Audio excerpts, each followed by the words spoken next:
Welcome, welcome. Today we're taking a step-by-step look at how to plant container flowers to beautify your garden or patio. And bear in mind that you'll need to choose sun-loving flowers for sunny areas and shade-loving flowers for shaded areas to have success. So let's take a look. So let's take a look at some of the items that you will need. You'll need to get mulch. In this case, I'm using pine bark mulch just because that's the one that I prefer. You need to have your potting mix. That's the brand I'm using today, but you're welcome to use whichever kind you like. Of course, you need to have your watering can. And you need to have your container. You can use like metallic ones, or ones like the one that I have over here. Those work too. It's pretty large. This one is a self-watering container that actually allows you to water less frequently. You will also need to have your plant food, but we're not going to use it today, but it's good to have that in stock, and you can use whatever brand you like. Just depends on your preference. You need to have your trowel, and that's for digging. It needs to be sturdy so it can get in and, help you get the job done. And of course, you will need to have your plant. In this case, I'm doing begonia. These are pretty, aren't they? And these are called flats because this contains like 9 of them. Sometimes you'll get some with 12. Or you can get single containers that just have like one in there, like this little pink guy over here. So that's pretty much what you need to have, and we're going to go ahead and get started. So you'll see here that I have filled it up, leaving about 2 inches right here. So we have our soil in.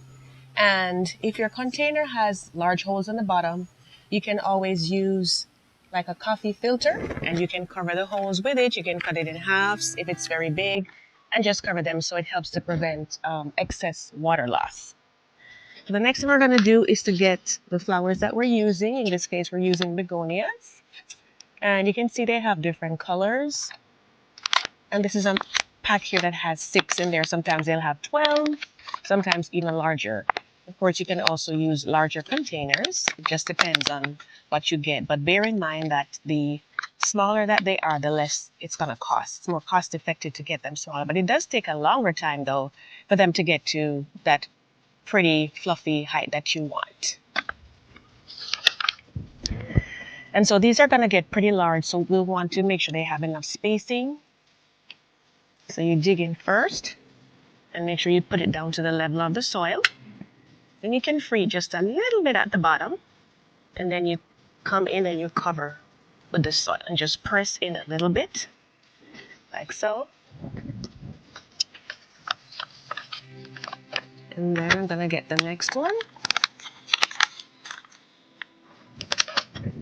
and give it a little space. So we're gonna put this one right here.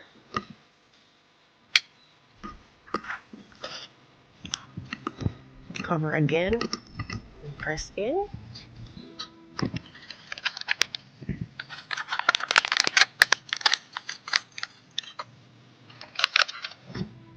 And I'm gonna put a white one to the front. So I'll put this one here. You notice I'm allowing them to be alternate, staggered, so they're not blocking each other. So I'm putting that one in here also, sticking it down. And then we're going to come a little further back.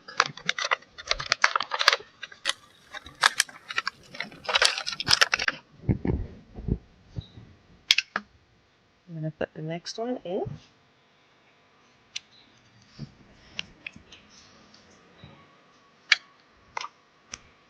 Cover it again. And press in.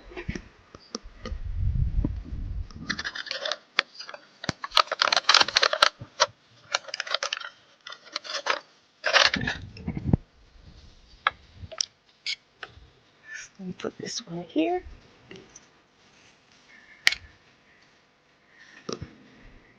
It's not deep enough. You can just go in and stick it down.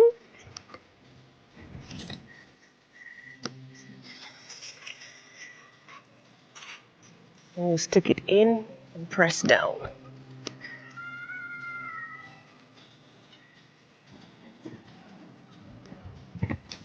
And next we're going to go ahead and give it a good soak And it's always good to do this early in the morning so that way they're not being put down in the heat of the day, so that way it's not a large shock to their system. And you keep watering until you see the water coming out from the bottom of your container. Then you'll know that it's okay.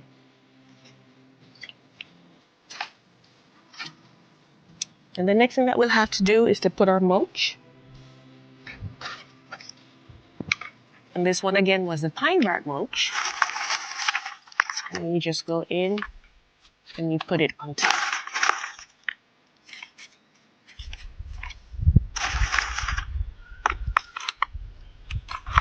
And you can use whichever kind you like. Some people like cypress mulch. They're different colors.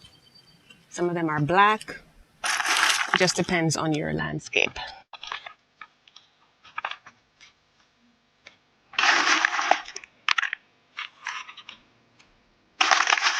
And this is going to help to reduce the weeds that tend to come up a lot in the summertime, and also help to prevent excess moisture loss.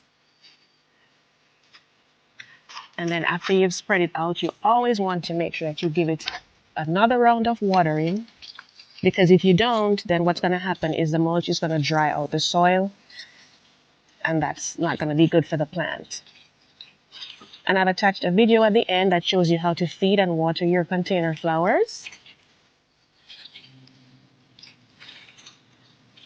So that should definitely help you with that. And you will need to water it every day for the first 7 days. After that point, you can always add whatever food you choose. I do thank you so much for watching, and happy gardening.